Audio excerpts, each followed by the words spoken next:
ఈరోజు క్యాబేజీ, తపాల్ చెక్క, సర్వపిండి అంటాం కదా మనం, మూకుడప్ప అది చేసా. అండ్ గోంగూర పులిహార బాగుంటుంది డిఫరెంట్గా. ఊరికే మనం పులిహార తింటాం కదా, డిఫరెంట్గా బాగుంటుంది. ఇది దోసకాయ అప్ప, అదే పిండిలో కొంచెం దోసకాయ వేసి చూసా ఒక వీడియోలో, సో ట్రై చేశా.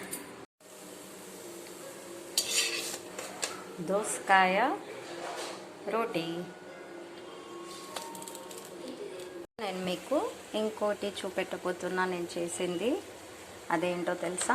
ఆల్రెడీ మనము బ్రౌన్ రైస్ చేసాము అండ్ బ్లాక్ రైస్ చేసాం కదా.